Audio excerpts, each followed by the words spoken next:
Hey guys, and welcome to a brand new video. In this video today is my preview for the Arsenal vs Leeds United game. The Mighty Whites versus the Gunners, the top of the table versus 14th. A match that could, you never know, could be a shock, and we could shock the whole of the Premier League. But going off our last 6 matches against them, Arsenal have won 5 matches and we've won 0 with a draw in between. Yeah, and that draw was in 2020. If you remember, Pepe got sent off when Alioski got in his head rent free, and he still lives in Arsenal fans' heads rent free. Does Alioski? But ever since then, we've lost. We got battered 4-2, 2-0, 4-1, 2-1, and recently 1-0. Now, the most recent game, we outperformed them. We were the better team. So if we could do that again with Patrick Bamford in form, he could score those 4 chances he should have scored at the penalty. We had that goal that was ruled out that shouldn't have been ruled out as well. So we can get at this team. We can get at Arsenal. But that was last time we played them, so maybe it's different now.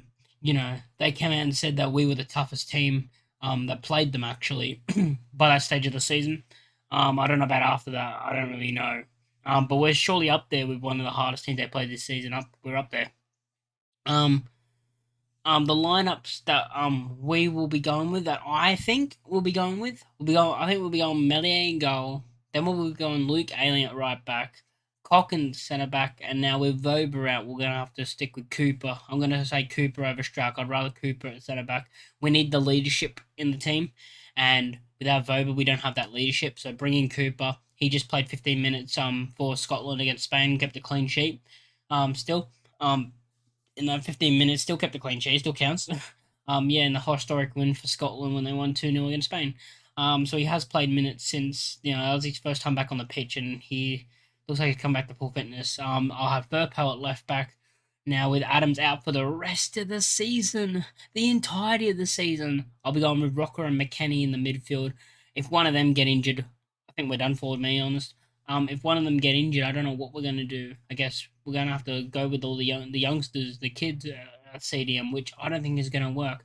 And what I'll go with in the front, in the mid, in the three, on the left, I'll go Jack Harrison. Down the middle, Brendan Aronson. And then on the right, we'll have to go with Somerville. We don't have many options. And then up front, I would say Patrick Bamford. I would choose Patrick Bamford over Rodrigo, just because I think Patrick Bamford offers more with his hold-up play and bring others into play more than what Rodrigo does. And I don't think Rodrigo's 100% yet. Just and saying that, I want to see Rodrigo come on for Brendan Aronson in this match, not Patrick Bamford. Please don't bring him on for Patrick Bamford. Bring him on for Brendan Aronson.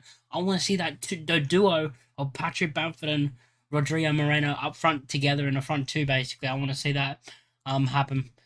So, yeah, going into this game, at the Emirates, we haven't had any good luck, really. The last time we had good luck was when we stopped them from winning the league title back in 2003. If you remember that, we won 3-2 at the we won 3-2 against them away from home. And that's the last time we beat them. That's the last time we actually beat Arsenal when they were playing at home. And we managed to beat them 3-2 and give Scum the league title. Maybe history can repeat itself and we can beat them and basically start that could start the momentum shift of giving Man City the title. But yeah, I don't know about this game. Not the highest of hopes for me. Still think we can get at them. Jack Harrison's been brilliant recently.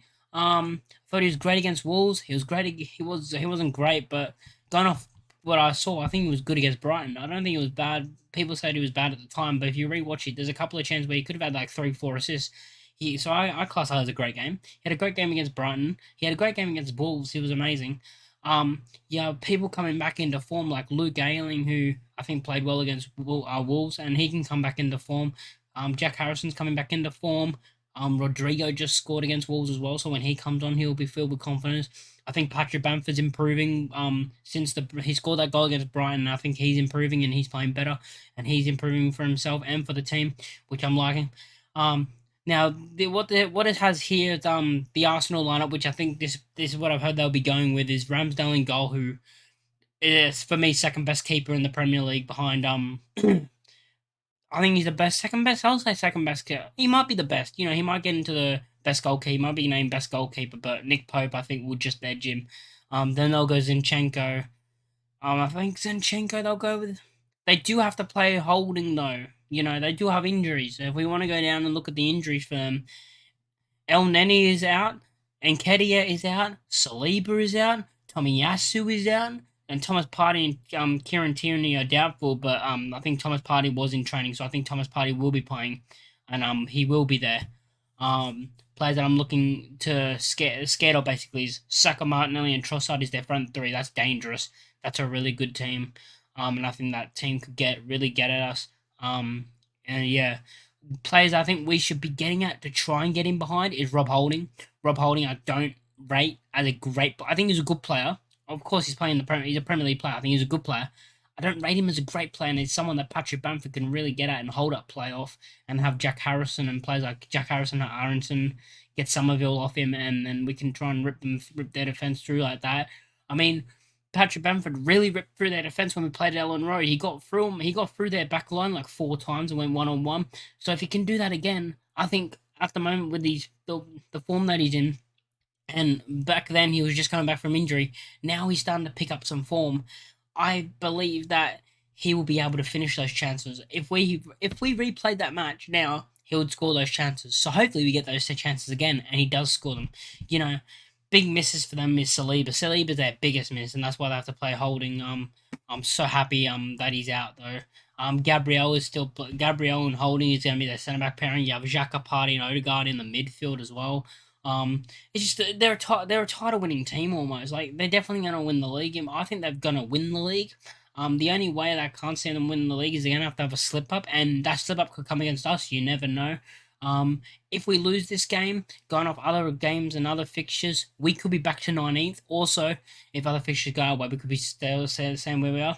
But what I'm saying is, if we get back down to 19th, I don't want Leeds fans to start panicking again and look at the table, because our next 2 games is where it matters. If we go back to 19th, we don't panic, because we're in the same position, and it's going to get up and down for the rest of the season. We're going to be like that all season for the rest of the final 10 games. We just have to not panic, focus on ourselves, pick up the points where we need to, and hopefully we can survive, because I think we have the quality and ability to survive this season, and we move on with Grazia next season. Yeah. Having no Nonto and no Nonto and Voba is so bad for us. Tyler Adams, of course, out for the season, which is terrible. He might come, but you never know. He might come back for the last couple of games of the season. You never know. He might be fit for the last couple of games. But what we've heard is he probably will be out for the whole season. Stuart Dallas, I heard he's supposed to be making his return. Not now, but soon. I've heard he's supposed to be making his return for Northern Ireland. I can't remember when. I think it's in April, so I think it is this month. But I'm hoping he does come back, because I think he's a great player. And I think we forget how good he actually was before he got injured. And yeah, he was the only really good player in that team that was getting battered week in week out. And he was one of those players that you could look the shining light on that play on that team.